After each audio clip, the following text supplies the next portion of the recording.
Ok. Bom dia a todos. Vamos iniciar então o nosso seminário, aqui o nosso webinar. Ahm, Antes de mais, obrigado pela vossa disponibilidade a terem se inscrito aqui no nosso webinar. Ahm, Basicamente, e fazendo aqui uma pequena introdução, portanto, nós hoje, obviamente, vamos falar de aspectos que me parece que são relevantes, sobretudo na definição de um equipamento, de um atuador mecânico a nível de inserção de elementos. Portanto, vamos falar de prensas, obviamente.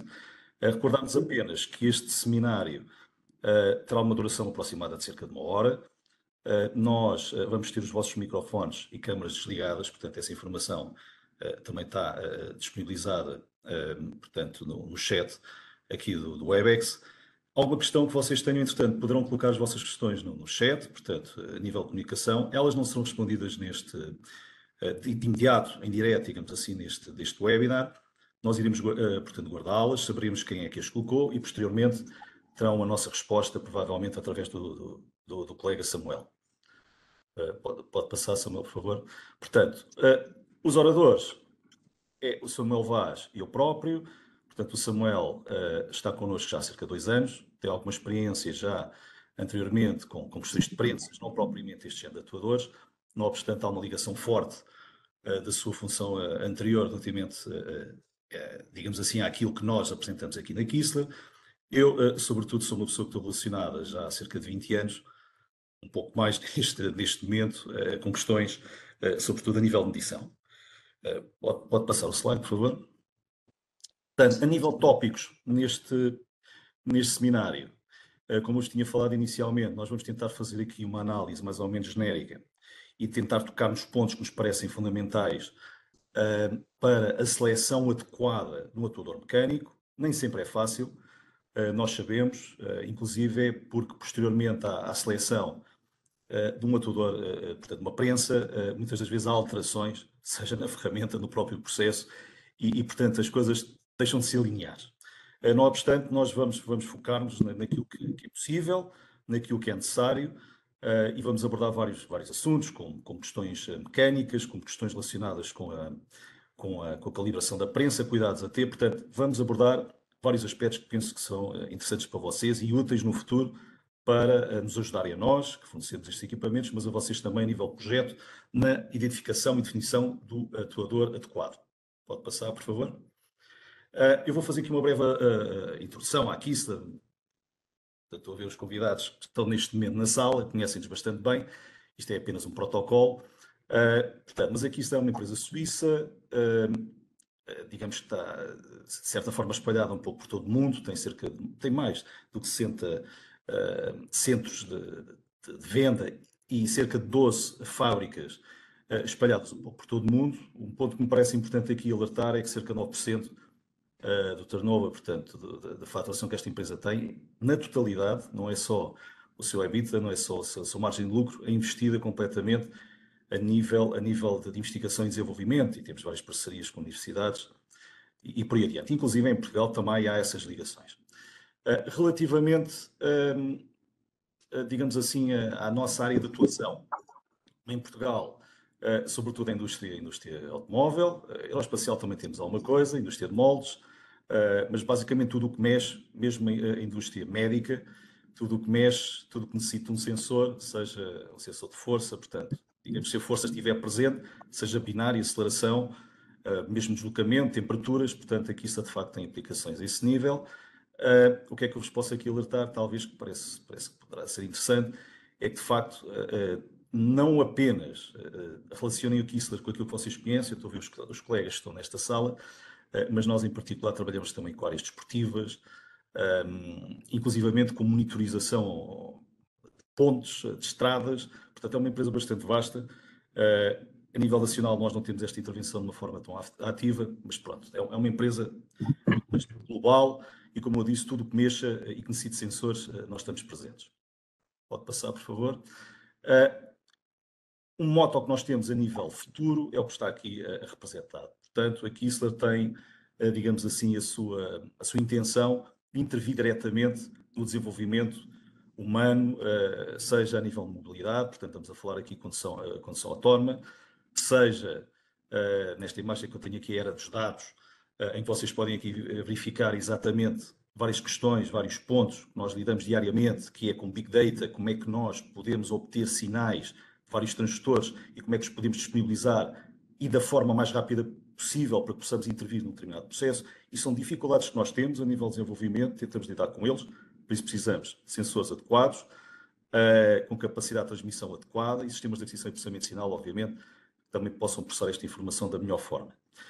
E pronto, e a preocupação ambiental, eu acho que está presente em todos. Obviamente que aqui a nossa preocupação fundamental é gastar menos energia, gastar menos material e, com isso, tornar os processos mais sustentáveis. Pode passar, Samuel.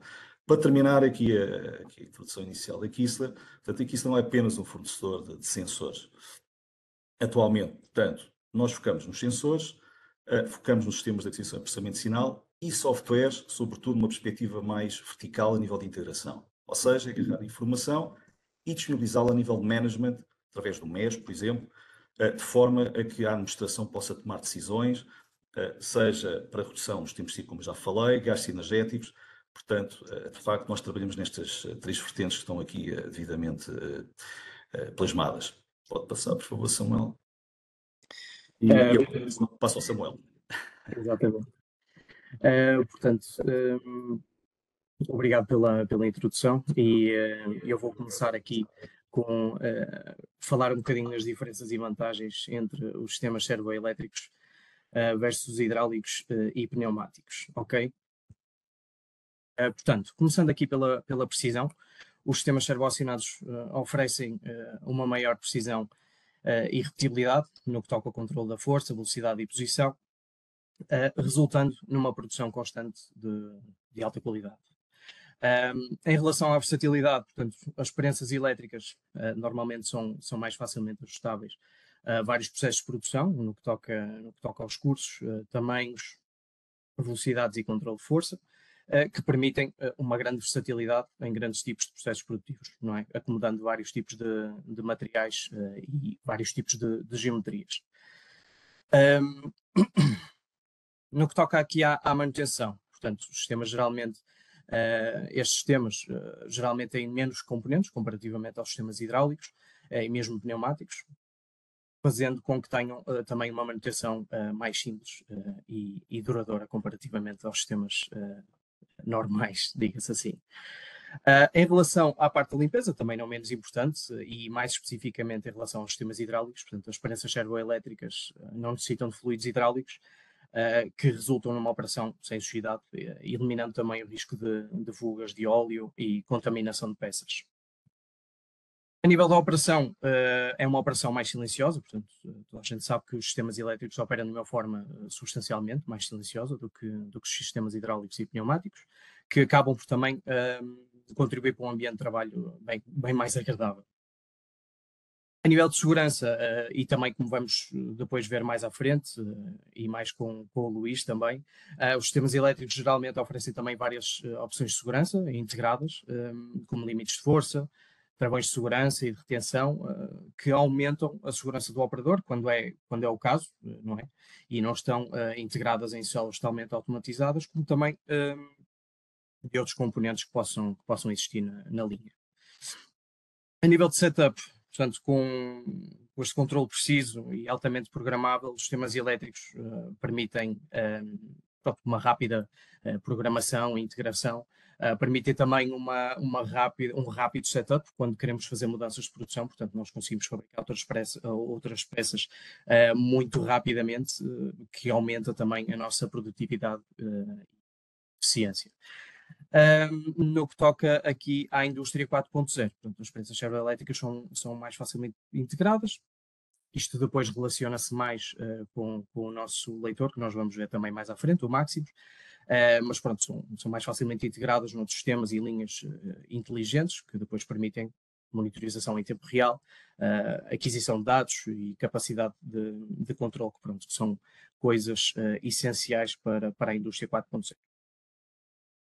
Enfim, não menos importante, a poupança energética, como o Luís também falou aqui na introdução. Portanto, este próximo slide aqui é bastante importante. num estudo feito pela Universidade de Kassel, na Alemanha, comparou-se o consumo energético e emissões de dióxido de carbono entre sistemas elétricos, hidráulicos e pneumáticos. Portanto, no ensaio consistia em mover uma massa, que não está aqui representada, mas uma massa igual de 100 kg, continuamente durante 3 turnos, totalizando cerca de 6.000 horas de operação. E lá está, como podem ver aqui na tabela, os investigadores concluíram que os sistemas elétricos consomem substancialmente menos do que os sistemas convencionais, ou seja, os hidráulicos e os pneumáticos. Portanto, vemos aqui 90% de poupança relativamente aos sistemas pneumáticos e 77% de poupança relativamente aos sistemas hidráulicos.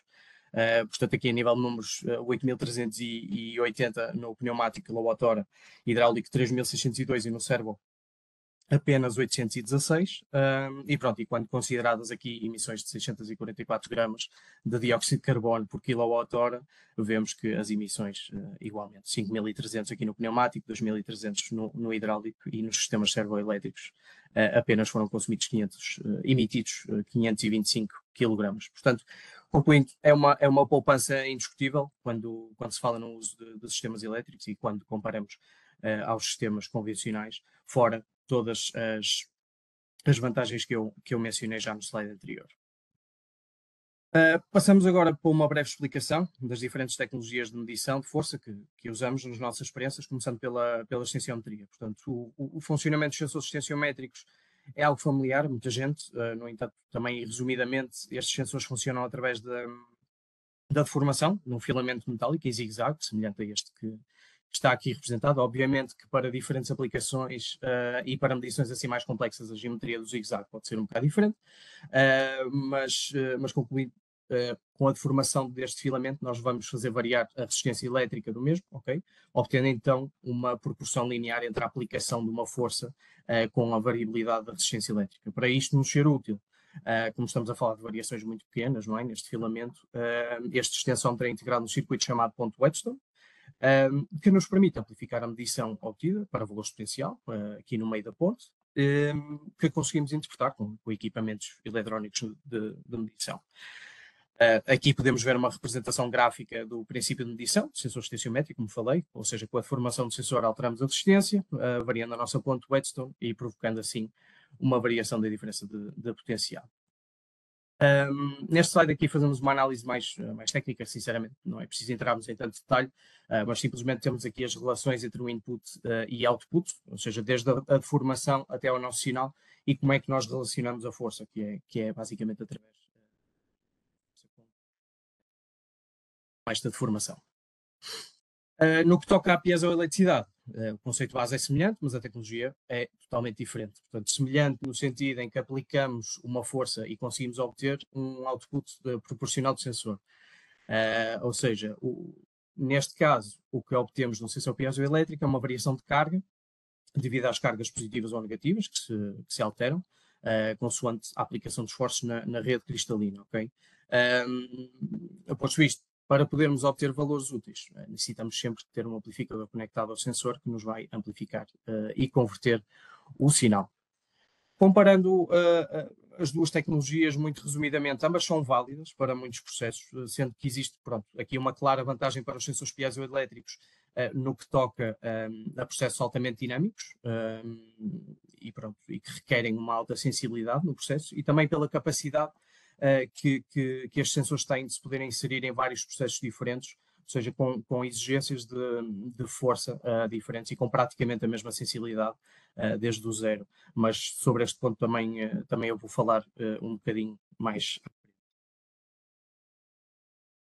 Aqui podem ver, como vimos no caso dos sensores tensiométricos, fica também uma representação gráfica do princípio de medição piezoelétrico, ou seja, com a deformação estamos a aplicar esforços nesta rede cristalina, deslocando aqui os elementos positivos e negativos, e vamos acabar por formar um dipolo elétrico, onde podemos observar uma alteração de carga.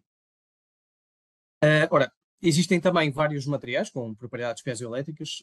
Nós aqui na Kistler usamos maioritariamente o quartzo. No entanto, nós também fabricamos os nossos próprios cristais para aplicações que requerem medidas de força muito baixas, ou seja, quando necessitamos sensibilidades mais altas, ou mesmo para trabalhar a altas temperaturas. Portanto, os nossos cristais chamam-se Piezostar e têm propriedades melhores e mais estáveis do que os cristais de quartzo, apesar de estes já serem, verdade seja dita, excepcionais na grande maioria das aplicações, daí também os usarmos constantemente.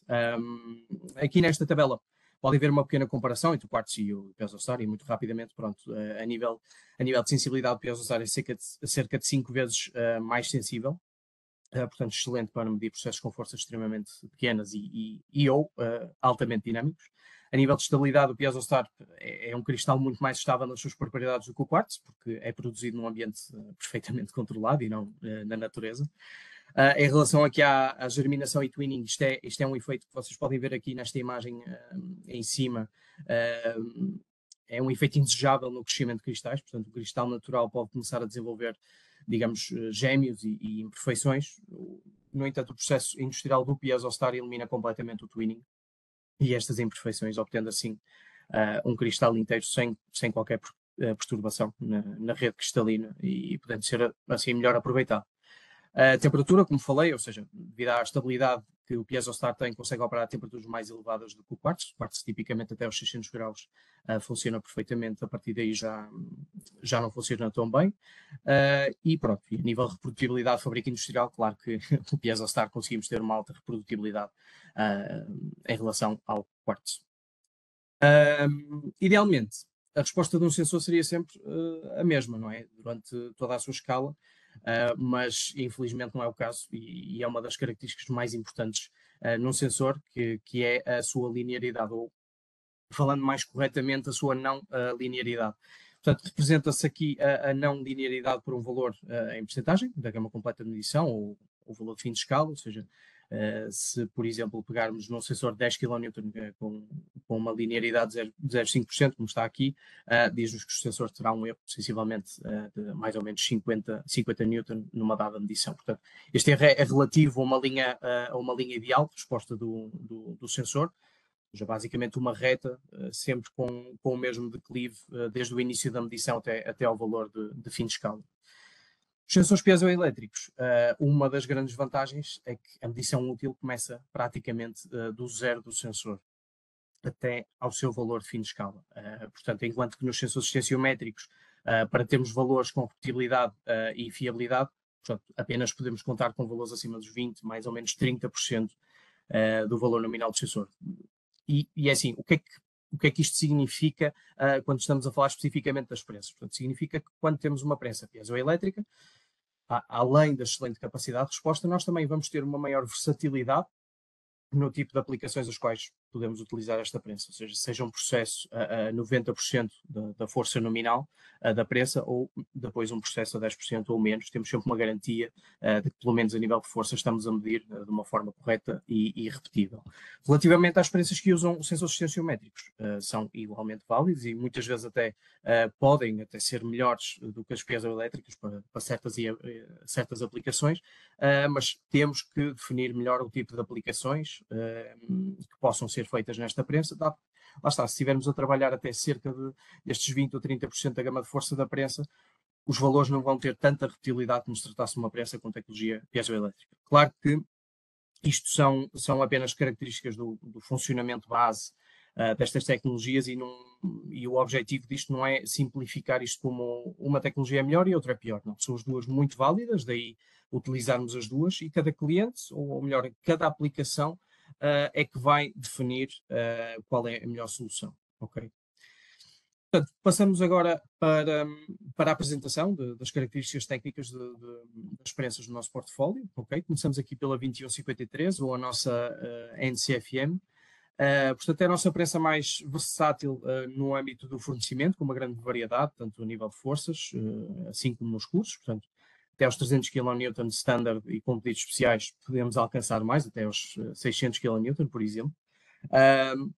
E tal como as forças, os cursos também, normalmente 200 até aos 100 kN e 400 mm, mas por pedido podemos também ter outros cursos. Esta prensa é baseada na tecnologia extensiométrica e funciona tanto a ação como a compressão. A velocidade máxima, 250 mm por segundo, sendo reduzida quando falamos de forças maiores, como 100, 200 ou 300. Vem standard com o travão de retenção, holding brake, portanto, aqui o travão de retenção O holding break é muito importante para quando estamos a falar de ferramentas integradas na haste da prensa de pesos elevados, como é óbvio que depois isso é uma coisa que nós temos que estudar, mas vem com o travão de holding break standard e podemos opcionalmente colocar o travão de segurança, que é um travão adicional de segurança, é uma medida adicional que nós temos caso exista algum problema. Opções têm uma versão angulada, de forma a reduzir o espaço de montagem, é transmissão especial para velocidades maiores ou períodos de retenção mais longos, e tem também a possibilidade de incluir uma ventoinha externa para reduzir a utilização térmica do motor. Passando de seguida aqui para a 2151B, ou NCFH, portanto, aqui temos uma menor oferta de forças comparativamente ao modelo anterior, portanto, o modelo NCFN é um modelo mais abrangente, aqui é uma prensa mais específica, portanto esta prensa já tem dois tamanhos fixos, com forças desde 1 até 60 kN, no tamanho 1 temos um curso de 200 e no tamanho 2 um curso de 400 mm, portanto esta prensa já utiliza a tecnologia piezoelétrica e conta com um amplificador integrado, portanto o sinal depois passa já processado para o nosso leitor, para o máximos. A velocidade normal já é superior à anterior, com 300 mm por segundo, no entanto, temos a possibilidade de aumentar este número para os 700, que é uma velocidade bastante elevada, que nos permite ter uma cadência muito, muito elevada.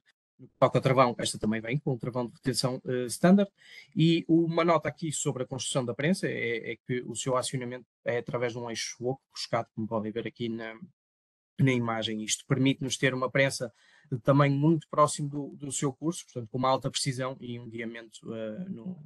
alto guiamento no seu movimento, praticamente sem qualquer folgas.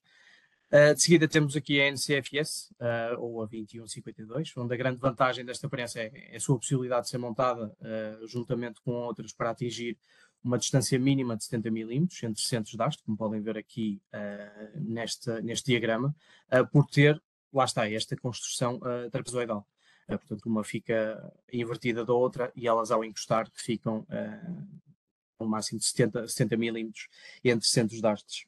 Perdão. Esta prensa é ideal para quando temos muitas inserções em conjunto, como, por exemplo, motores de combustão interna, para colocar segmentos, pistões, válvulas, etc. Tudo que seja necessário muitas inserções em conjunto. Trabalha a conversão e a atração, tem um número único, tem um tamanho único, peço desculpa, tem com capacidade para alcançar os 25 kN, mas um segundo measuring range ou gama de medição para aplicações até aos 15 kN. Tem um curso fixo de 350 mm e conta também com sensor piezoelétrico e também não conta com, neste caso, não conta com um amplificador integrado, portanto o sinal sai analogicamente para o nosso leitor, que depois faz o seu processamento. A nível da velocidade, 250 mm por segundo e tem também o holding break opcional. Passando aqui para a 2157, a nossa prensa assim mais pequenininha, portanto, como podemos ver também aqui até através das gamas de medição disponíveis, vai de 50 Newton a 1500 Newton. Portanto, já tiramos aqui o quilonewton, estamos a falar de Newton, e esta prensa foi concebida para processos que envolvem esforços muito pequenininhos, portanto a precisão aqui é imperativa. É uma prensa bastante pequena, no entanto temos também disponíveis cursos de 100 mm, e com a versão angulada temos a possibilidade de chegar aqui aos 250. Portanto, o sensor de força é piezoelétrico e está posicionado na haste, ou seja, para garantirmos a máxima precisão possível na nossa medição. Tal como a NCFS que vimos anteriormente, esta prensa não tem um amplificador integrado, portanto o sinal sai analogicamente. Tem uma velocidade máxima de 400 mm por segundo, portanto temos aqui também uma grande possibilidade de ter processos muito rápidos, com tempos de ciclo muito curtos. Conta com o travão de retenção como standard, e lá está, como falei, o sensor está posicionado na haste, evitando qualquer interferência mecânica interfira com a análise de força. Uma nota sobre esta prensa é que é a única capaz, no nosso portfólio, de trabalhar em ambientes controlados ou atmosferas explosivas, segundo as diretivas da União Europeia, a ATEX. Okay? Portanto, é um ponto importante, mesmo a nível médico, para esse tipo de aplicações também funciona e é um muito válido. Passamos aqui para a 2162, o NCFE, que é a nossa prensa que é mais, digamos, otimizada economicamente, nosso portfólio. Portanto, apenas funciona a compressão, tem 2 tamanhos, vai até os 80 kN. De 2 a 5 kN temos um curso de 200 e nas restantes temos um curso de 350. O sensor de força é extensiométrico. A velocidade máxima, portanto, é os 250, quando estamos a falar das de 2 a 40 kN, sendo que a de 80 vai apenas até os 200. Portanto, esta prensa tem uma construção mais simples, é acionada por correia, o travão de retenção é opcional, e é uma prensa que está idealizada para sistemas automáticos ou semi-automáticos, ou então estações manuais com portas de segurança, porque esta prensa oferece apenas um nível de segurança. Já aqui a 2161, NCFR, extremamente interessante, porque para além da capacidade da compressão e tração, esta prensa também tem a possibilidade de, ao mesmo tempo, ou individualmente, fazer rodar a sua haste. Portanto, também temos aqui a rotação. Portanto, ela é capaz de atingir os 15 kN, tem também uma gama de medição para 5 kN, quando estamos a trabalhar com processos que exijam forças mais baixas, e um curso de 400 milímetros, e é capaz de atingir um binário de 50 Nm em 80 revoluções. Portanto, isto, rotação ou revolução absoluta. Ok? Relativamente, pronto, à medição de força, ela faz com o sensor piezoelétrico, segue analogicamente, ou seja, não tem o amplificador, e opcionalmente nós conseguimos integrar um sensor de binário, que é extensiométrico, no caso de lá está, de ser valorizado no processo também obter os valores do binário. E por fim, a 2163, ou a NCFC, esta prensa é a nossa prensa mais recente, é a nossa novidade, portanto, ela foi especialmente estudada para operações de clinching ou revitagem, ou basicamente a união de duas chapas metálicas a frio, ou com punção em matriz, e também para ser integrada em braços robóticos. Portanto, em vez da normal soldadura por pontos, onde é necessária muita energia, onde podemos causar deformações nos materiais devido à temperatura, descoloramentos, etc. Pronto, temos aqui esta solução muito apelativa e competitiva. E para termos assim um termo comparativo, enquanto que numa NCFN ou uma 2153 de 60 kN, contamos com à volta de 115 kg, portanto esta prensa a NCFC, a equivalente, 55 kN, pesa apenas 46 kg. Portanto é uma diferença absurda a nível de peso e que é muito importante quando estamos a integrar este tipo de equipamentos em braços robóticos. Para referência, a de 80 kN também pesa muito pouco, pesa 66 kg. Portanto, a diferença de peso efetivamente é muito. Depois, a nível de velocidade máxima, 220 mm por segundo, reduzindo para 200 na versão de 80. Outro ponto importante é que apenas tem um cabo que liga ao variador, para uma instalação muito mais simples. Portanto, em vez de irem dois cabos e termos que os prender, ótico, etc., temos apenas um. E pronto, e o peso reduzido, como já falei. E outra coisa também muito importante é que também tem a compensação automática da deformação. Isto porque normalmente esta prensa também será colocada em estruturas em C, pronto, tem sempre a ter muita deformação, mais do que uma estrutura em H, e como tem que cumprir requisitos muito altos em relação às distâncias entre chapas no cravamento, pronto, assim com esta funcionalidade acaba por ser muito capaz para este tipo de trabalho. Aqui temos uma visão geral sobre o que fui falando, mas com pronto, mais alguns detalhes sobre as nossas prensas. Ora, aqui, pronto, gama de medição, curso, é bastante fácil de entender. Aqui sobre os ciclos, este número é obtido através de estudos de operação ideal, ou seja, não estamos a contar com picos de força, com tempos de retenção excessivos, com forças laterais, estamos a contar também com que a prensa foi sempre mantida uma boa, pronto, foi feita uma boa manutenção, e este número também acaba por ser o caso ideal. Acaba por também ser um número comparativo, porque, por exemplo, a trabalhar nas mesmas condições, nós sabemos que ali a 2153, a NCFN, consegue atingir o dobro dos ciclos do que a NCFE ou a 2162, ok? Depois direção de medição, temos aqui o backlash, ok? O backlash é uma característica referente quando aplicamos um esforço contínuo na prensa, ou seja, um tempo de retenção de, por exemplo, 3 segundos ou mais. Portanto, um baixo número de backlash indica-nos que a prensa, quando aplicada a um esforço contínuo em bloqueio mecânico, que ela não nos vai oscilar, ou seja, de cima para baixo.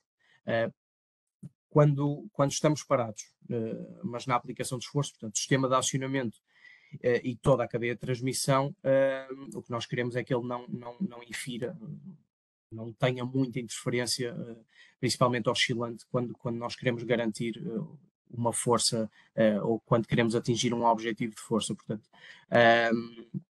quando isso acontece, quando temos um backlash muito alto, nós conseguimos ver que sempre que vamos a um esbarro mecânico, numa inserção, um objetivo de força, que vamos ter muita variação e baixa repetibilidade nos nossos números finais de força, ok? Mas depois, pronto, temos aqui a linearidade, repetibilidade prática, acionamento, já fomos falando aqui um bocadinho destas características. Nestes próximos slides, queria mostrar também algumas cadeias de medição de várias prensas e como é que são fornecidas. E acho que é importante mencionar a cadeia de medição, porque na Kistler nós não fornecemos simplesmente um atuador com um sensor integrado e já está. Ou seja, nós estamos a fornecer um sistema completo de medição integrado, ou seja, esta cadeia de medição, estes componentes que vêm aqui, que eu também já passo a explicar, são todos calibrados como um só e entre si, ok? E tudo isto é rastreado a padrões que cumprem requisitos normativos. Portanto, isto é um ponto muito importante. Começando aqui pela esquerda, temos o nosso atuador, que neste caso pronto, é 2153, de onde saem 3 cabos, 2 para o variador e o cabo de sensor de força para o nosso leitor. O variador é conectado com 2 cabos para redundância à Safety Zone Box, okay, que está encarregue de todas as funcionalidades de segurança, algo que o Luís depois também vai entrar em detalhe relativamente à segurança. Tudo isto depois é comunicado por cercos 3 ao cérebro da operação toda, o MEM, Measuring Unit, ou como nós chamamos, o Maximus. O Maximus é efetivamente a peça-chave na cadeia de medição, porque pronto, permite toda a monitorização, controle e visualização de todos os processos de união. Em vez de, por exemplo, fazermos a programação por blocos de funções ou programações típicas em PLCs, o Maximus é um sistema de monitorização e controle mais intuitivo do mercado. Portanto, permite, de uma forma coordenada e simplificada, um controle de todas as funções de programação. Portanto, é aqui que também podemos configurar a prensa na sua totalidade, os sensores internos, os sensores externos, caso quisermos, e onde podemos definir alarmes, onde nos dá alarmes de qualquer erro, e onde podemos também integrar os nossos objetos de avaliação das nossas curvas, do resultado das nossas curvas. Portanto, é um universo de possibilidades. Eu acredito plenamente que qualquer pessoa a pegar nesse sistema sem qualquer formação, apenas alguns minutos a explorar os menus, consegue configurar um programa muito simples, é mesmo intuitivo. Mas lá está, nós não vamos também entrar em demasia no funcionamento e operação do Maximus neste webinar, fora, pronto, alguns pontos mais à frente da apresentação, e depois o Luís também vos vai informar de um futuro webinar que nós vamos fazer, mas aqui a ideia é que é uma peça fundamental no funcionamento das experiências Kistler e da nossa cadeia de medição. Depois, muito rapidamente, aqui podemos ver a cadeia de medição da NCFR, sendo que a única diferença entre esta e a anterior é que o facto de necessitarmos de 2 variadores em vez de um para a rotação e outro para o movimento linear. No caso da NCFE, é possível eliminar a Safety Zone Box com o uso de um variador que gera os temas de segurança, pronto, dado que esta prensa, como já disse, apresenta apenas um nível de segurança. E por fim, na nova NCFC, como já falado, temos apenas um cabo aqui a ligar ao variador. Portanto, queria passar aqui depois para esta representação gráfica, onde temos uma inserção comum, neste caso um rolamento num casquilho, e é um slide que gosto de mostrar, porque pronto, nos mostra toda a cadeia de medição, isto para quem não conhece, como é óbvio. Mostra também aqui a simplicidade do Maximus e da programação de um dos movimentos também nas prensas. Portanto, como podem ver aqui do lado esquerdo, do ecrã temos as funcionalidades mais comuns de programação de sequências, movimentos, começar a medir com o nosso sensor, as pausas, tabelas, cálculos, onde podemos utilizar os resultados para alterar posteriormente o nosso processo. Pronto, temos aqui muitas medições. Neste caso, neste exemplo, começamos aqui por dar um measure start, portanto, começamos a medir com o nosso sensor. Em alternativa também podíamos colocar apenas mesmo antes da inserção, mas aí depois não íamos ter a curva completa do processo. Depois disso temos o primeiro movimento da aproximação ao rolamento, onde podemos ver aqui que vai a uma velocidade mais elevada nas configurações aqui do movimento. Antes de chegarmos ao rolamento, mudamos de movimento para uma velocidade de trabalho, mas agora com uma força máxima diferente, 1000 Newton, porque agora já vamos entrar em contacto, enquanto na aproximação tínhamos apenas 50, portanto. Caso passássemos 50, era algum problema de colisão, portanto a nossa prensa iria parar. E aqui fazemos a inserção e pronto, aqui, como podem ver nas definições, o nosso objetivo será alcançar os 800 kN, ou seja, a condição é por força, e assim que o máximo receber o registro de força de 800 vai comunicar com o variador e parar o movimento. E pronto, e por fim, o sequence end, ou o home position, para terminarmos aqui o nosso processo. Depois, no máximos, vamos obter algo deste género, portanto, um gráfico de força de deslocamento, ou a nossa curva. Neste caso, a curva seria um bocadinho diferente, a verdade é essa, mas isto também é apenas um exemplo. A grande vantagem da utilização do máximos é também o uso dos objetos de avaliação, algo que podemos ver aqui de uma forma muito simplificada. Neste caso são 3 caixas, onde a nossa curva tinha que passar por todas as que nós definimos, portanto a curva verde seria um processo ok e a vermelha um processo não ok, mas sobre aqui a questão dos objetos de avaliação também o Luís mais à frente vai falar. Agora vamos passar aqui para os quesitos técnicos e aplicações, portanto vamos aprofundar mais e vou daqui a pouco passar a palavra para o Luís para entrar mais em detalhe e num caso prático também. Portanto, caso geral, para a grande maioria das aplicações, nós temos de ter em conta vários temas quando estamos à procura de uma prensa, sistema de monitorização e controle, sendo eles a segurança, os tempos de ciclo, o peso das ferramentas, as gamas de força e tempos de detenção, se há ou não um curso suficiente, se vamos ter forças laterais ou se precisamos ter qualquer guiamento externo. Portanto, e tal como estas, o preço também é algo muito importante e, como é óbvio, não queríamos deixar de colocar aqui um comparativo muito básico das nossas prensas assim, mais comuns, mais vendidas, e quais as diferenças a nível económico é que os nossos clientes também podem esperar. Portanto, considerando aqui a NCFH, pronto, aqui design, pronto, isto é sempre, tal como já disse, isto é sempre dependente da aplicação. Pode não ser a melhor prensa para uma determinada aplicação. Mas considerando que é aqui o nosso modelo high-end e 100% do preço, nós podemos ver que a NCFN, a nossa prensa que também tem muita variedade de tamanhos e de forças disponíveis, é cerca de 20% mais barata, enquanto que a NCFE, que é a nossa prensa que lá está, otimizamos economicamente esta prensa ao máximo possível, pronto, o esforço de investimento reduz em 40%. Nós pronto, sabemos que todos estes fatores influenciam a decisão de compra de uma prensa e também da escolha. E pronto, para aprofundar um bocadinho mais, como eu disse, numa vertente assim mais técnica, eu passava agora a palavra ao meu colega Luís, parava agora de partilhar e dava o acesso aqui ao Luís, para vos continuar com este webinar. Luís. Ok, Samuel, obrigado pela excelente apresentação. Então eu vou começar a partilhar aqui o meu computador, só um momentinho. Ora bem, não sei se neste momento já conseguem ver o meu display ou não. Podes confirmar, Samuel, se faz favor? Já sim. Pronto, então eu vou de facto seguir aqui um pouco, diria, no seguimento daquilo que o Samuel efetivamente acabou de apresentar, alertando determinados aspectos que são aspectos mais práticos, e também que nós, como projetistas, temos de ter em consideração quando escolhemos um equipamento, está bem? Vou-vos apresentar um checklist que tipicamente nós costumamos enviar aos nossos clientes, mas também tipicamente não costumamos recebê-lo de volta.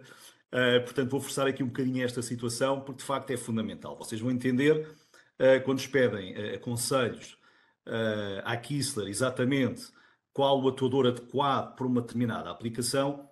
Há várias questões que são por nós avaliados avaliadas, portanto, e com isso, sim, podermos disponibilizar uma ou duas soluções. Outra questão que eu acho que é importante vocês a terem presente, depois desta pequena introdução da parte de Samuel, é que não sei se repararam que é típico apresentarem-nos a nós, é dizer-nos preciso de uma prensa com uma determinada força abdominal e com um determinado curso. Ora bem, pela tabela que ainda há pouco vos foi apresentado, vocês podiam constatar que nós podemos ter mais do que 3, 4 ou 5 modelos, exatamente para estas características específicas que eu acabei de aquilatar. Portanto, o que eu vos vou apresentar agora é tentar, de certa forma, filtrar o equipamento adequado, avaliarmos os riscos de escolhermos um ou outro atuador e de certa forma, podemos disponibilizar a solução adequada ao nosso cliente. Portanto, eu vou-vos apresentar isto, inclusive, só um momento, vou tirar aqui um elemento que eu tenho aqui, ok? Eu julgo que vocês não terão a ver nenhuma janela, para não? Ok. Portanto, eu vou-vos apresentar exatamente o documento como vos é apresentado. Está em inglês, também temos em português, mas pronto, eu acho que é interessante porque há determinadas palavras técnicas que nós usamos que os devemos manter em inglês. Portanto, e uma das primeiras condições, deixem-me só pôr aqui o rato, o apontador. Ok. E uma das primeiras condições que nós devemos avaliar exatamente a aplicação concreta a nível industrial. Dado que nós falámos aqui, sobretudo, da indústria automóvel, falámos ligeiramente também relativamente à indústria médica, mas podemos também falar relativamente à indústria alimentar, por exemplo. Nós, quando avaliamos estes conceitos, analisamos, por exemplo, como o Samuel acabou de frisar ainda há pouco, se o atuador tem que ter ou não condições ATEX, tem que estar preparado ou não para, por exemplo, interagir numa sala limpa. Aqui, neste caso concreto, estivemos a falar, por exemplo, de inserção de baterias, que tipo de baterias é que estamos a falar? Portanto, se pode haver, por exemplo, o risco a nível de uma explosão específica relativamente a um determinado processo. Portanto, quando vocês nos dão algumas indicações nesta perspectiva, é, sobretudo, a nível de segurança e também o seu enquadramento relativamente ao processo em concreto. Se houver um outro, destes três que eu acabei de mencionar, bem, serão disponibilizados e serão avaliados por nós também. Relativamente aqui à descrição, isto é uma parte importante, é uma descrição sumária, não é preciso entrar em grande detalhe. Não obstante, aqui, obviamente, nós queremos saber é se estamos a falar de inserções, se estamos a falar de deformações, se essa inserção é a bloco mecânico. Portanto, se nesse bloco mecânico nós vamos manter o atuador em esforço durante um determinado tempo que possa criar não só vibrações excessivas, mas também um aquecimento específico relativamente ao motor e, portanto, e com isso temos uma percepção de onde é que nós nos devemos seguir, porque estamos a falar de equipamentos que têm, portanto, digamos assim, o guiamento, a transmissão, a de esforço, a toda a estrutura da prensa distintos. Nós podemos ter um motor por indução, podemos ter um motor por uma correia, uma polia a nível de transmissão e até podemos ter um motor. E nós temos, de facto, todas essas soluções, por exemplo, através de uma caixa Norton específica, portanto, em que, inclusive, aí possa ser mais resistente nestes efeitos tipológicos que eu acabei de mencionar e também relacionado, como eu vos disse, com o aquecimento específico final. E são condições que nós, quando vocês fazem aqui uma descrição simplificada, nós temos isso em consideração. Obviamente, depois vêm outros aspectos. Qual é a direção? Esta direção parece-me que é um bocado óbvia, se há compressão ou há tração. É óbvia e não é. Portanto, certamente para nós é. Agora, vocês tenham noção que nós, quando, por exemplo, analisamos uma prensa que seja um requisito objetivo compressão e tração, nós precisamos ter um transdutor que permita fazer exatamente essas condições.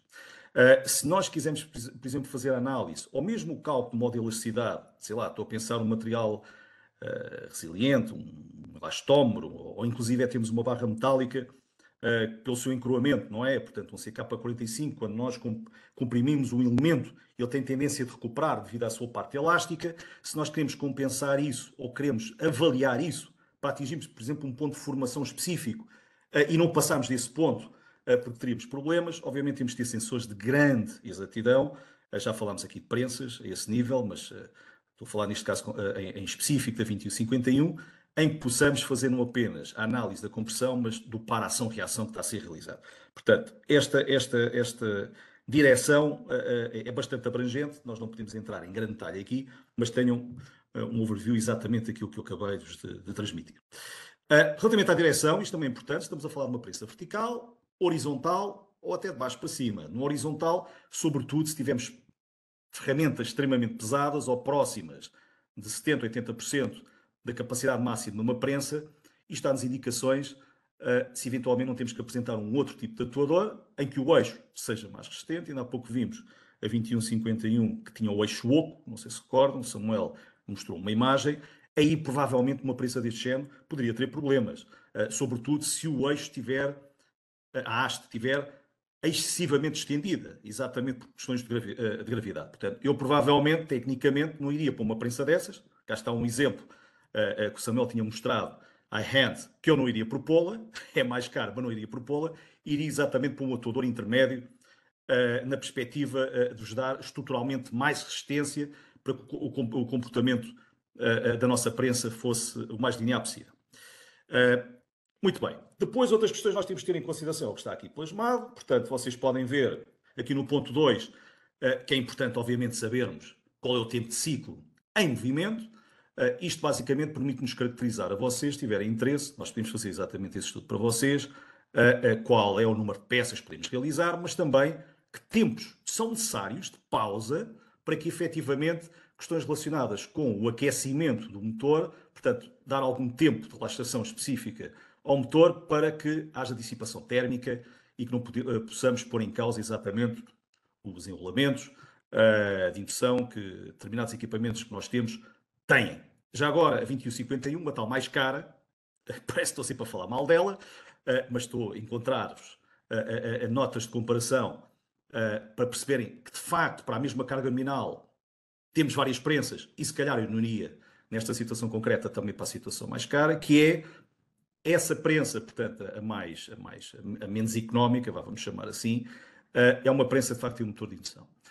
E isso pode provocar que, ou em situações em que nós temos um holding time, em que nós temos um tempo em que temos que manter a haste durante um determinado tempo, faz com que o aquecimento seja mais considerado.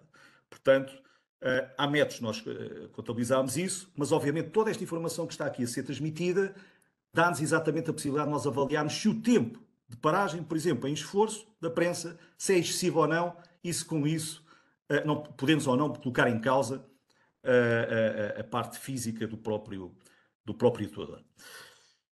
Ora bem, portanto, aqui começamos a definir, de certa forma, o tipo de atuador que é o mais adequado e chegamos exatamente à condição final a nível de esforço.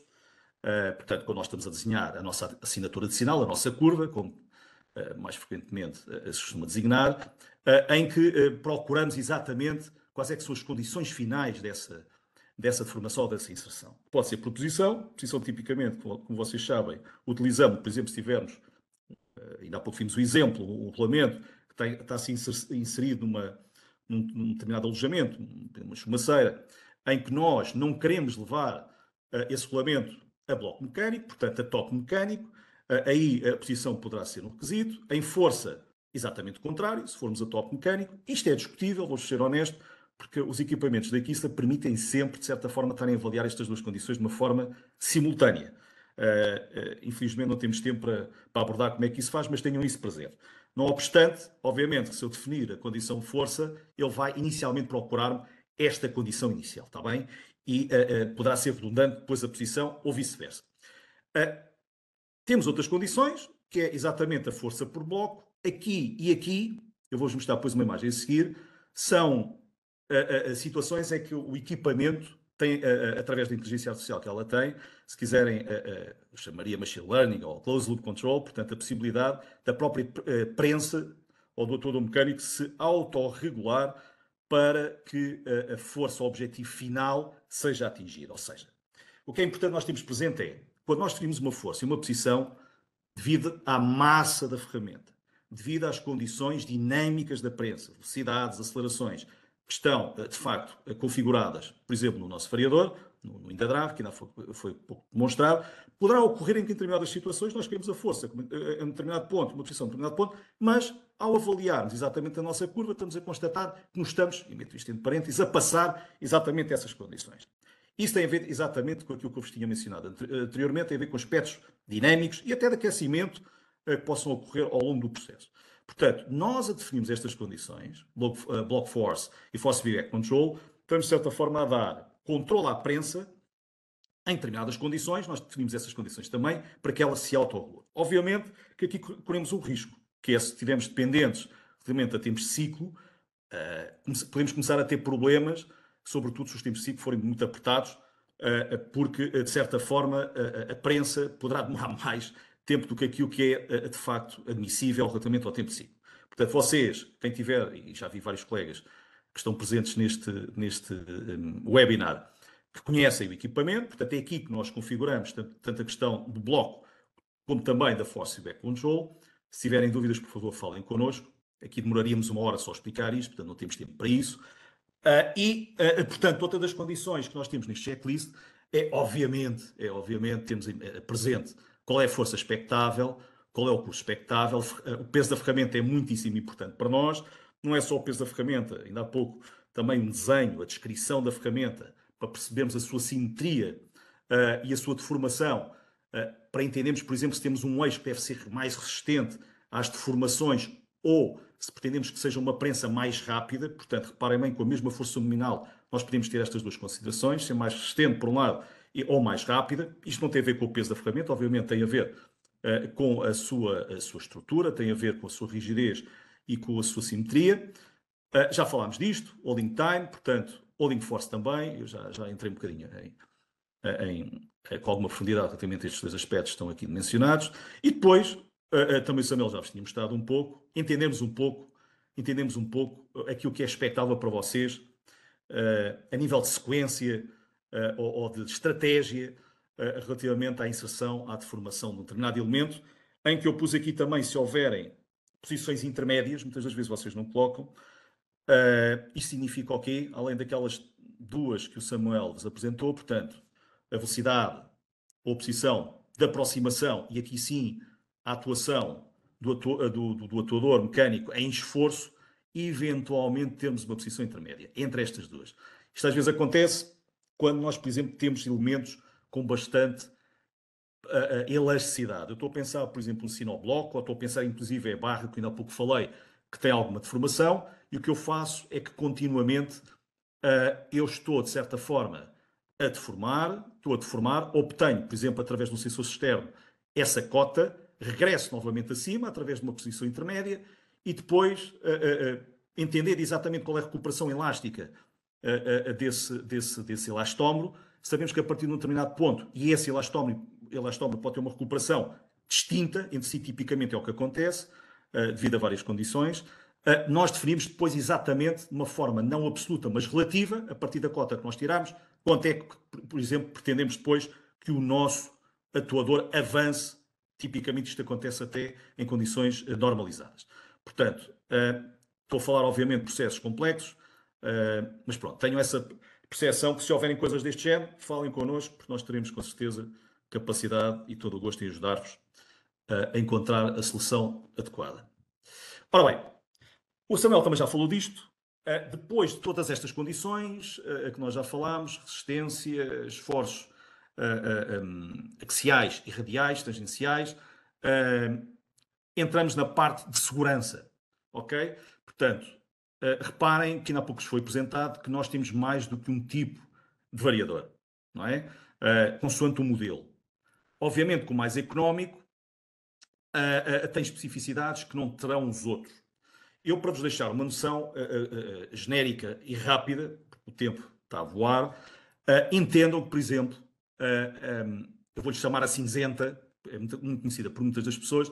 Portanto, nós na cinzenta, portanto, na mais económica, o WindaDrive disponibiliza-se o que nós chamamos apenas STO, a nível de segurança, que basicamente é quando nós temos um evento qualquer, temos ali peneira, paramos a prensa, e a ideia que se pretende é que ela pare, fique sustida num determinado ponto, mas se não tivermos um holding brake adicional ou um sistema que mantenha a ferramenta numa determinada posição, ela ao longo do tempo cairá. Obviamente que isto tipicamente nós aplicamos em situações em que os requisitos a nível de segurança não são elevados. Por exemplo, eu diria que num processo, peço desculpa, totalmente automático, Isso não é uma obrigação, mas se for um processo manual, teremos que ter isto em consideração, está bem? E temos que ter esse cuidado, porque obviamente temos ali uma pessoa próxima da máquina.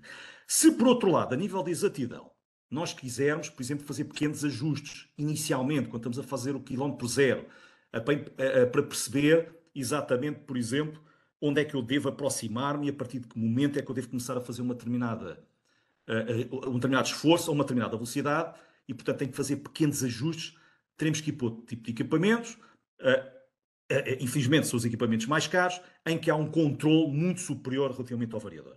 Portanto, consoante essas condições, mais exatidão, menos exatidão, ser um sistema automático, ter a presença manual, inclusive, o Samuel também já falou disto, que tipos de seguranças é que nós vamos ter na zona de trabalho, nós temos que, de facto, escolher um modelo ou outro a nível de prensas. E pronto, e também já tínhamos falado destas condições, designadamente uma câmara limpa, EX é a mesma coisa que, portanto, que a proteção ATEX. Isto, como vocês perceberam ainda há pouco por aquilo que o Samuel comentou, nós temos atores específicos para isto terá que ser, de facto, disponibilizado a nós. Bem, outra possibilidade, rapidamente, é que atualmente, eu acho que isto é importante para vocês, eu estou a ver os colegas que estão na sala, saberem que quando nós temos dúvidas, porque há de facto muita incerteza, não é? Nós quando estamos a projetar uma prensa, eu também já fiz isso. E já fiz antigamente, fiz com alguma frequência esses género de situações, nós sabemos e debatemos com algumas dificuldades a posteriori, não é? Quando o nosso cliente chega ao pé de nós e diz que quer fazer esta pequena alteração. E, portanto, e tudo aquilo que tinha sido equacionado inicialmente poderá ter alterações e, para isso, nós, a nível nacional, temos atualmente em Ovar equipamentos que vos permitem, com a vossa ferramenta, portanto, terão que nos disponibilizar, nos permitem fazer algum tipo de estudos a este nível, está bem? Disponham, ou em Portugal, ou LORE, portanto, é um centro de inovação, investigação e testes que nós temos na Alemanha. Portanto, temos feito isto para alguns clientes. Rapidamente agora, porque eu, de facto, constato que já passei aqui cerca de 2 minutos do meu tempo. Ora bem, portanto, ter presente isto que está aqui como primeiro ponto é muito importante. Portanto, nós temos que entender, provavelmente temos que avaliar, inclusive é quando estamos em projeto, se conseguimos ter a ferramenta que seja o mais simétrica possível, portanto, que a distribuição de esforços seja a melhor possível, de forma a que, de facto, o esforço que vai ser aplicado relativamente à prensa seja a mais concentrada possível. Se isso não for possível, e passo aqui a redundância, poderemos ter que adaptar a sistemas, através de forçamentos que eu tenho aqui, ou inclusivamente escolher uma outra prensa. Portanto, a tal, por exemplo, hollow shaft, a tal que tem o fuso o oco, a nível de esforços radiais, não é tão resistente como outros atuadores que nós temos. Está bem? É mais rápida, temos condições a nível de exatidão superiores, portanto, se a condição de exatidão, para mim, for um requisito máximo, temos que ir para essa prensa. Se a questão aqui for, vou ter uma ferramenta em que a sua simetria não seja adequada, por muito queiramos a outra, não vai ser possível ou não será recomendada. Bem, pontos de fixação, o Samuel também já falou disto. O único ponto que eu quero, ponto de fixação, é como é que nós vamos fixar a prensa à estrutura da máquina. A única coisa que eu vos queria alertar é que nós, no nosso manual, mencionamos tudo o que tem a ver com tolerâncias a nível de maquinagem, é assim que deve ser dito, mas vou passar aqui tipicamente como se conhece, que é a maquinação. Portanto, eu tenho aqui este exemplo. Isto é um suporte de uma prensa em que nós constatamos que exatamente o diâmetro que está aqui representado, a sua tolerância não era adequada. Portanto, e estava a fazer um pré-esforço, aliás, e não estava totalmente... estava ovalizada, de certa forma, não sabemos se terá sido por algum embate, outra coisa qualquer, mas, de facto, só alertar-vos que tudo o que tenha a ver com tolerâncias a este nível, ou se não conseguirem encontrar, falem connosco, ou então procurem, por favor, no manual dos equipamentos, porque, de facto, são condições bastante importantes, não é? Porque senão estamos a fazer pré-cargas, pré-esforços laterais, e ao longo além de estarmos a tirar a exatidão do nosso processo, podemos criar problemas futuros no nosso equipamento. Bem, já falei aqui um pouco do sentido da prensa, se é de baixo para cima ou de cima para baixo. Se for de baixo para cima, se estivermos a empurrar um elemento de baixo para cima, eu preciso provavelmente ter um atuador que seja mais compacto. Aí entramos outra vez, eu vou meter esta palavra, com a prensa mais dispendiosa. A tipo de exatidão também já falámos. Que tipo de sensor é que nós vamos usar? Dentro dos próprios sensores que nós temos nas nossas prensas, eles também têm qualidades diferentes. Tipicamente não é um sensor de força, é um sensor de reação. Infelizmente não temos tempo aqui para falar disto. A nível de máquina, é muito importante que haja alguma simulação estrutural ou da própria ferramenta, ou material que se usa na ferramenta, porque tudo isto pode provocar frequências de ressonância específicas, sobretudo, como eu pus aqui, para ciclos elevados, ou melhor, para tempos de ciclo bastante curtos, em que possa exatamente essa vibração ser transmitida à máquina. Bem, tenham a noção, eu não tenho aqui um slide, mas a maior parte de vocês trabalha com máximos, que há uma zona em que nós, quando nós definimos o eixo dos Y, em que aparece um filtro. Através desse filtro, é um filtro que passa baixo, em que nós, jogando com esse filtro, podemos, de certa forma, entender, repito, entender se o problema pode provir da parte da máquina, do cabo ou do próprio processo. Ok? Portanto, isso é uma das condições que muitas das vezes falam connosco e, portanto, ir filtrando o nosso sinal. Portanto, estamos a fazer uma análise no nível da frequência. Lá está, não temos tempo para entrar em debate e detalhe nesta perspectiva, mas de uma forma mais ou menos simplificada conseguimos ver se, por exemplo, o nosso sinal, a nossa curva, tem ruído excessivo, se esse ruído está a ser provocado ou pela máquina, repito, por exemplo, apoios antivibráteis, se são os adequados ou não, ou também tem a ver com o nosso processo e até com cabos, se houver problemas eletromagnéticos. Bem, transmissibilidade é um pouco igual àquilo que eu falei anteriormente, rugosidade, a mesma história, aspectos dimensionais. E há aqui uma coisa muito importante que eu gostava de deixar aqui aos colegas, sobretudo que fabricam equipamentos. E que nós temos bastantes problemas, e os nossos clientes também, os vossos clientes. Portanto, isto é uma coisa que eu acho que é preciso ter-se presente desde o primeiro momento em que nós incluímos uma máquina. Que é saber que estamos a falar não apenas de uma prensa, mas de um sistema de medição. E como sistema de medição, nós temos que realizar, a posteriori, verificações regulares. Portanto, o que é que acontece muitas das vezes, quando nos chamam, ou a nós, ou quem fabricou a máquina, é que nós demoramos 3, 4 ou 5 horas para chegar exatamente à haste, à ponta da prensa, para colocar, por exemplo, um sensor padrão. Portanto, por favor, pensem que estamos a falar de unidades de medição, em que é importante ter isso preconizado inicialmente, desde o ponto de partida, que este equipamento terá que ser verificado posteriormente. Portanto, e que temos de ter espaço, temos de ter um mecanismo e um procedimento adequado para que seja feita da forma mais simplificada possível. Ora bem, outra questão que nós temos que garantir, obviamente, é a distância entre equipamentos. Isto, repito, está tudo no nosso manual, mas é recorrente da minha parte ver, por exemplo, cabos que estejam todos dobrados ou que estejam todos, sejam cabos compridos em demasia e que possam criar quase o efeito antena, não é? E com isso, tudo o que seja campos eletromagnéticos possam ser transmitidos através desse sinal. Mas há aqui um ponto importante que eu queria deixar aqui claro, porque de facto vejo isto tantas vezes e está mal. Por favor, separar o cabo de potência de alimentação, que está no variador, relativamente ao cabo de sensor. Os sensores, sobretudo, isto é verdade, para as prensas piezoelétricas. Ok? Se nós tivermos esta proximidade, o sensor piezoelétrico mede picocoulomb, portanto, fluxos de correntes extremamente pequenos, e como devem imaginar, obviamente que o cabo pode ser um cabo de malha coaxial reforçado, tipicamente isso não acontece, são cabos caríssimos, e portanto a solução é muito simples, é metermos os interdrives de um lado, tal como está nesta imagem, e os sistemas de aquisição, que é onde nós ligamos os MEMS, não é, os tal máximos, onde nós ligamos o sensor com alguma distância para que essa influência não ocorra. Bem, obviamente, isto era também interessante falarmos, se houver alguma falta de simetria ou falta de concentricidade, ou inclusive se nós constatarmos que aspectos dimensionais fornecidos da parte do nosso fornecedor, se não tem a tolerância adequada, podemos ter em consideração se o melhor é pôr-nos por baixo da mesa, por exemplo, umas molas de autocompensação, ou metemos exatamente um ponto flexível de fixação.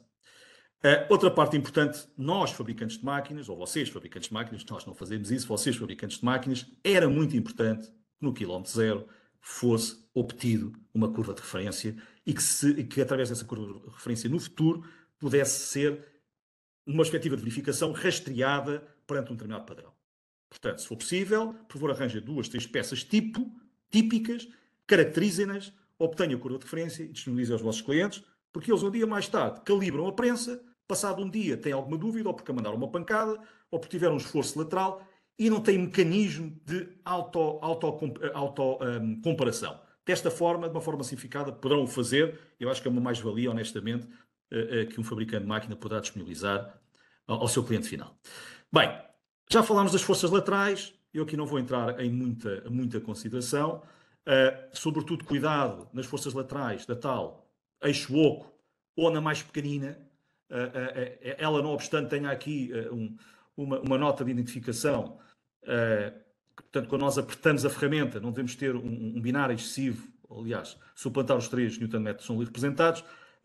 Muitas das vezes é que nós recebemos estas prensas danificadas porque este cuidado não existiu. Ou, inclusive, não tem que ser com o aperto da ferramenta, tem a ser exatamente quando vocês fazem o ajustamento entre o âmbito superior, portanto, entre a haste, com a ferramenta em baixo. A ferramenta em baixo deve estar liberta o máximo possível, de forma a que vocês não criem exatamente momentos fletores no atuador. Está bem? Porque, de facto, estas prensas são bastante sensíveis, tanto esta como a tal que tem a haste oca.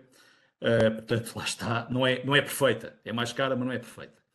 Isso depois é visível e por aí adiante. Portanto, nós conseguimos identificar isso. Tenham só isto presente. Outra coisa que é muito importante e que vem nos manuais e que vem inclusivamente um datasheet nas questões técnicas, tem a ver com o que nós chamamos short stroke. Eu traduzi isto para português, um curso curto, mas isto também é algo que o fabricante da máquina deve ter presente, que é, vamos supor que temos uma asta com 200 mm e que só vamos atuar em cerca de 20 ou 30 mm. O que isso significa é que, na prática, nós não vamos estar a lubrificar o nosso eixo ao longo do tempo. Portanto, e temos de ter a possibilidade, X em X ciclos, que nós recomendamos no nosso manual, de fazermos, digamos assim, um ciclo completo. Ou seja, se ela tiver 200 mm, varrermos todo esse curso de forma a que a nossa haste seja embebida em óleo e, com isso, possamos evitar, obviamente, aquilo que está aqui representado. Não sei se é muito perceptível ou não, mas isto aqui é óleo que está completamente seco e, portanto, já neste caso concreto, esta haste terá que ser retificada. Portanto, há que ter esse cuidado. É óbvio que isto, a priori, é identificado inicialmente, mas numa zona de bastante ruído e, sobretudo, se a tolerância, que é o que acontece muitas das vezes, o objeto de avaliação que já foi falado aqui, se for muito grande, bem, vou ser honesto, acabamos por não identificar isto e quando identificarmos, se calhar já é tarde. Outro aspecto que eu vos queria deixar, portanto, já falámos aqui relativamente a ferramentas de grandes dimensões, vamos passar isto. Ok? E outra questão que é muito importante, sobretudo nestas prensas em que esforços radiais são mais sensíveis, a tal a prensa que eu vos falei há pouco, o eixo oco, muitas das vezes é necessário nós termos guias externas, por favor, deverão desacoplá-las, tal como está aqui representado, estão a ver estas guias lineares aqui na parte exterior da prensa, para que não haja transmissão de esforços quando houver os movimentos de flexão exatamente à haste, que ela seja transmitida à máquina, à estrutura da máquina, e não propriamente à prensa. Ora bem, eu vou-vos passar isto rápido, porque de facto o meu tempo voou. Alertar só para o seguinte. Nós temos a possibilidade, na Kistler, eu acho que isto é um ponto importante, vocês poderão ler isto depois a posteriori, de fazermos estudos para vocês. E esses estudos são fundamentalmente relevantes para questões que tenham a ver com aquecimento do motor e também para tempos de ciclo. Está bem? Portanto, leiam isto depois. Nós temos essa possibilidade e temos todos os gostos em fazer. Isso provavelmente irá permitir, de certa forma, que não se corra o risco exatamente de danificar o equipamento no futuro. Está bem? E já agora outra questão importante, eu vou dizer isto muito rapidamente. Se vocês considerarem que tem uma prensa cujo seu objetivo, a força objetiva é 8 ou 10 kN, por favor, não escolham uma prensa 10 kN. É melhor sobredimensioná-la. Nós tipicamente gostamos de trabalhar com um fator de segurança de 30%. Não quer dizer que as nossas prensas não estejam já elas próprias sobredimensionadas. Estão, a maior parte delas estão sobredimensionadas, mas há tantos fatores de incerteza no nosso processo, e já falei aqui alguns deles, que de facto nós podemos dizer que a prensa tem 10 kN, mas devido a um esforço lateral, devido à falta de simetria da peça, devido a questões de aceleração e velocidade, a verdade é que no final estes 10 kN poderão não ser suficientes. Portanto, e nós temos essa possibilidade de avaliar isso para vocês. Eu vou passar isto rápido. Nós temos a possibilidade também de nos avaliar e demonstrar se escolherem um atuador, um servomotor e não as outras tecnologias, uma prensa hidráulica, hidropneumática, que tipo de gasto energético é que vocês poderão ter, ou para o vosso cliente. Isto também não vale a pena, perdemos muito tempo. E agora vou rapidamente apresentar-vos um exemplo. Eu, de facto, já passei mais do que o tempo. em que isto é um relé, portanto, e no exemplo concreto, para a escolha de uma prensa, nós quando escolhemos uma prensa para esta situação concreta, qual é que foi a nossa estratégia? Portanto, o relé é exatamente o que está aqui representado, e neste caso concreto, portanto, nós temos aqui uma armadura, temos aqui um induzido, temos aqui, obviamente, a bobina que vai fazer a indução e a inversão do campo magnético, e, portanto, estes dois contactos irão fechar-se. Portanto, inicialmente, o que nós pretendíamos, de certa forma, era medir a força de contacto que existe aqui e tentar caracterizar não apenas a força de contacto, o primeiro contacto existente neste elemento, o contacto destes dois elementos entre si, o percurso que ele é efetuado, ou seja, o deslocamento que ele é efetuado, e perante estas condições todas que eu acabei de mencionar, tentar ver se cumpre os critérios que foram definidos por uma normalização específica de um determinado cliente. Está bem? Que estão, de certa forma, aqui representados. Portanto, vamos ter o primeiro contacto entre A e B, vamos ter um percurso da A para B que não poderá suplantar os valores que estão aqui representados e, como vocês estão aqui a ver, são as tolerâncias respectivas, tanto a nível de deslocamento como a nível de força. Também foi pedido uma duração específica para que isto fosse realizado. Isto pode ser visto como um ensaio ou pode ser... isto pode ser feito, por exemplo, numa determinada linha de processo depois da montagem destes componentes, mas, portanto, a cadência é bastante elevada e, portanto, e como vocês estão aqui a ver, a duração de inserção é bastante baixa. E outra questão é a quantidade de ciclos por ano que eram pretendidos atingir-se com este atuador, e também nos disseram a nós, por questões da dimensão da ferramenta e do próprio alimentador, que não necessitávamos de um curso superior a 100 milímetros, como está aqui exemplificado. Portanto, a primeira questão, obviamente que nós chegamos com este género de tolerâncias, estamos a falar de variações de 3 a 4 Newton, é que teríamos de trabalhar com um autocontrole bastante grande do atuador. Portanto, tinha que ser uma prensa elétrica, não podia ser outro género de tecnologia. Outra questão que nós avaliámos, dado que nós tínhamos que ver a estresse, ou seja, a recuperação elástica, portanto, quando estes dois contactores tocassem, eu tinha que entender se eles não ficavam pasmados, se eles não ficavam esmagados, se não entrávamos na zona plástica. Para isso eu tenho que medir não apenas a compressão, mas assim também a tração, portanto, a sua recuperação, nós chamamos isso estresse, ou seja, tinha que ter um sensor que me permitisse exatamente essas duas ambivalências, não apenas compressão. Teríamos que ter o cuidado de questões relacionadas com a fricção interna da prensa. Nós não falámos isso aqui, só dizer isto rapidamente. Portanto, ter o atuador dentro da prensa, nós temos de facto alguns atuadores em que a prensa está na própria haste, pode ser uma vantagem.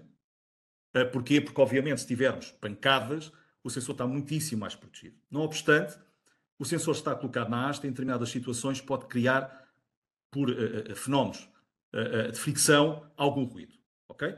E esse ruído pode não ser muito válido, sobretudo, obviamente, se estivermos a falar de amplitudes tão baixas. Portanto, eu tive isso em consideração. Nós, quando avaliámos isto, tivemos isto em consideração e escolhemos um atuador cuja esta característica fosse ultrapassada, ou seja, escolhemos um atuador em que o sensor estaria na ponta da nossa haste. Escolhemos o modelo 2157, tivemos de ter em consideração o short stroke, que eu já falei aqui, porque de facto temos cursos muito pequenos e, portanto, quem desenvolveu a máquina, obviamente, tinha que ter a percepção que X em X ciclos tínhamos que permitir que a prensa fizesse o tal ciclo completo de cerca de 100 milímetros. Outra questão muito importante, devido a esta exatidão que nós temos, a prensa tem que estar preparada para facilmente nós fazermos uma verificação, uma calibração, e portanto, basicamente é isto, questões axiais também, que nós já, de certa forma, já falámos. E uma coisa importante que eu também constatei é que nós não vamos estar em esforço, portanto, isto é uma coisa rápida. Nós fazemos o processo e libertamos a prensa de imediato, portanto, estruturalmente a prensa, ou seja, se a haste é halo-chave, portanto, se é oco ou não, para nós isso é irrelevante, porque não vamos ter problemas a esse nível, como também já vos tinha dito. Portanto, o que é que nós fizemos posteriormente?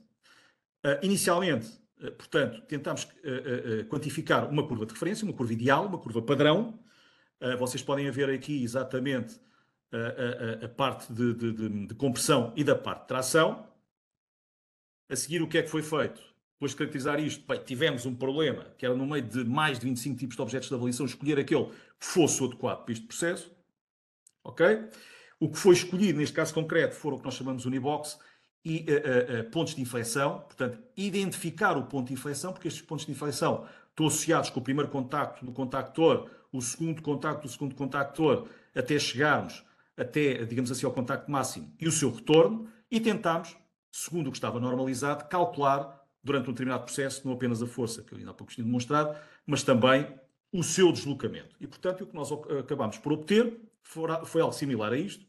O Maximus permite-nos fazer até cerca de 10 objetos de avaliação e, portanto, cá estão os limites que estavam estipulados a nível de normalização interna da parte do cliente. Não é propriamente isto, mas pronto, isto é um exemplo que eu vos trouxe aqui. E, portanto, e durante esta inserção, ou este teste, se calhar vou-lhe chamar assim, é identificado se efetivamente se cumpria ou não com os requisitos estipulados pelo cliente. E, portanto, dou por terminada aqui a minha parte. Agora vou passar outra vez ao Samuel para ele continuar. Estamos a chegar ao final. Dê-nos, por favor, mais, diria, 10 minutos. Está bem? Espero que estejam a gostar. De facto, eu larguei-me em demasia. Pronto, Samuel, agora está nas tuas mãos levares o barco até ao final, está bem? Exatamente. Pronto, nós cedemos um bocado no tempo, fomos um bocado ambiciosos, mas também isto não deverá demorar muito. Portanto, como eu tinha dito na minha apresentação, apesar de não entrarmos muito em detalhe no funcionamento aprofundado do Maximus, o Luís já nos mostrou aqui alguns pontos, eu queria só referir que nós temos duas ferramentas de software que podem ser bastante úteis no vosso dia-a-dia. Uma delas é aqui a nossa offline tool. Portanto, neste software nós conseguimos reproduzir exatamente a interface do Maximus no nosso computador. Podemos fazer a configuração totalmente offline, dos canais X e Y, das interfaces Fieldbus, editar sequências ou mesmo programar, definir as janelas de avaliação e etc. Podemos fazer praticamente tudo. Depois destas configurações, nós conseguimos guardar tudo e usar como backup do nosso dispositivo. Ao contrário, também podemos abrir backups disponíveis. Podemos fazer download direto de parâmetros desde o Maximus através da rede, importar CSVs, podemos converter também backups antigos e desde o firmware 1.8 é possível importar o histórico de curvas. Ok, isto é mais ou menos o que pode fazer. Depois temos o Maximus PC, podem ver aqui a interface que é um bocado diferente. Neste software, basicamente, podemos conectar diretamente aos equipamentos e vê-los na rede. Ou seja, podemos fazer backups e upgrades ao firmware sem termos de estar ao lado do dispositivo. Na versão Plus, opcionalmente, podemos mostrar e analisar simplificadamente o histórico de curvas do processo. Como podem ver aqui na imagem, temos as curvas assim como a informação dos pontos que foram obtidos. Agora também muito rapidamente algumas novidades sobre as novas capacidades do Maximus em si, e na verdade do TL também. Nós não vamos falar de todas, não temos tempo, porque até são 16. Vamos só falar de 4 que achamos mais importantes no âmbito deste webinar. Portanto, sendo a primeira, que é a correção da sensibilidade do sensor de força. Portanto, com esta funcionalidade nós podemos linearizar e corrigir, digamos assim, a curva característica do sensor. Podemos associar esta correção às configurações da prensa ou especificamente associado a um programa, portanto a uma sequência. Nós fazemos isto recorrendo a um sensor externo, onde podemos introduzir até 32 pontos para alcançarmos uma maior precisão da medição de força. Portanto, isto aqui podem ver um exemplo de como ficará a interface. A prensa irá mostrar os valores, digamos, não corrigidos. Os corrigidos, calcula também a correção que foi feita e o desvio em porcentagem. Também ficará disponível uma tabela, caso seja ativada, que dá um resumo das correções máximas e mínimas, que depois também podemos exportar para algum relatório que nós queiramos. Também neste update é possível adicionar um sensor de posição externo ao enquadro absoluto para fazer o processamento mesmo, ou seja, o Luís também falou um bocadinho de um tipo de aplicações, por exemplo, lá está, para a recuperação elástica, seja do material, de um elastômero, seja mesmo do próprio metal. Se nós queremos ter o controle preciso externo desta recuperação e se pretendemos usar estes valores para posteriormente definirmos o próximo passo na nossa sequência, isto é algo que nós agora podemos fazer com esta funcionalidade, ou seja, temos um sensor externo de posição. E pronto, para isto nós basta conectarmos este sensor, alterarmos aqui as definições e aqui podem ver, para quem conhece que o processamento é muito similar ao utilizado no canal X normal, podemos cortar a curva onde acharmos, definir os turning points, esta recuperação, e podemos, aqui no lado direito, podemos ver que nós, na nossa janela de processo, nós conseguimos fazer o overlay das curvas. Portanto, nós conseguimos fazer aqui uma curva entre o comparativo do nosso sensor externo com o nosso o encoder absoluto. Podemos fazer a relação inversa, ou também podemos fazer essas duas relações em relação também ao tempo. Portanto, nós podemos fazer aqui uma panóplia de coisas. Outra coisa é que até agora não era possível fazer o Force Feedback Control na tração. Portanto, o Force Feedback Control é algo importante para alguns processos, porque permite-nos definir um objetivo de força e ir aproximando, e com esta funcionalidade podemos fazê-los aos poucos mediante a resposta, não é? do sensor. Na tração não era possível, com esta atualização, e com esta atualização nós agora colocamos um botão do Inverse Jog, no qual basicamente vai inverter o sentido do movimento, e assim quando entramos em contacto com a peça na tração, basicamente a peça já pode fazer o jogo, a prensa já pode fazer o jogo invertido até atingirmos um objetivo de força de tração. Portanto, nós podemos ver aqui o inverse jog ali bem presente. E por fim, agora também é possível utilizarmos diferentes sensores para controlarem a nossa sequência, ou seja, nós podemos utilizar o sensor integrado na prensa, portanto o sensor de força para uma funcionalidade e um sensor externo de força para outra. Aqui, por exemplo, o sensor interno para colisões durante uma aproximação, lá está, nós podemos usar esse sensor para detectar alguma colisão, alguma interferência no nosso movimento inicial, e depois para a medição nós podemos optar por utilizar o sensor externo, e aqui podemos ver nas nossas definições dos movimentos, onde diz Use Force Sensor, nós podemos usar ali ou o primário ou o extended. Pronto, da minha parte está tudo. Eu vou só agora também passar muito rapidamente a palavra para o Luís, para nos apresentar aqui algumas novidades. Luís, se não se importar. Obrigado, Samuel. Pronto, estamos a chegar ao final do nosso webinar. Isto são mais 2-3 minutos. Antes de mais, agradecer a vossa resiliência. Acabei de verificar que só um convidado é que existiu. Portanto, obrigado pelo vosso tempo. Honestamente, espero que tenha valido a pena. Vocês vão poder receber esta gravação a posteriori. Nós vamos ter um webinar dentro de 2 meses, 2 meses, mais técnico, ainda mais técnico, mais operacional, portanto, mais funcional. Eu espero contar com vocês também. Portanto, o Samuel é o responsável da parte de manuseamento destes equipamentos, vai ter essa oportunidade de nos mostrar, e eu também vou estar presente. Portanto, vão receber seguramente um mail em breve, com a data concreta. Pode passar, Samuel, se faz favor. Dizer-vos também, eu já vi que provavelmente a maior parte de vocês isto não terá interesse, não obstante, por favor, transmitam isto também. Nós recentemente, há cerca de 2-3 semanas, lançámos o nosso e-commerce. Parece incrível uma empresa tão grande só ser agora, mas de facto aconteceu isso, com muita vontade da nossa parte. Qual é a vantagem que vocês terão aqui?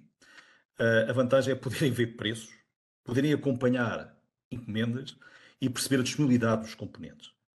Eu diria, a nível de prensas, devido a ser um equipamento tão complexo, nesta fase não me parece que ainda seja verdadeiramente relevante estar a usar uma ferramenta deste género, mas, por exemplo, para a escolha de um cabo, a escolha de um sensor, é uma ferramenta totalmente válida.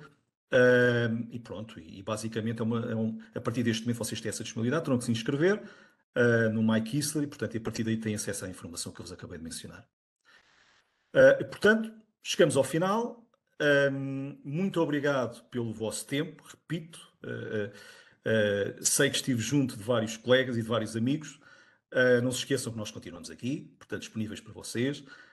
Podem nos contactar, obviamente, por telemóvel, por e-mail, e desejar-vos um resto de bom dia, uma boa semana de trabalho, e esperar uma vez mais por vocês daqui a cerca de 1 mês a 2 meses, na próxima apresentação que nós vamos realizar. Obrigado então. Muito obrigado e até a uma próxima todos. vez. Obrigado.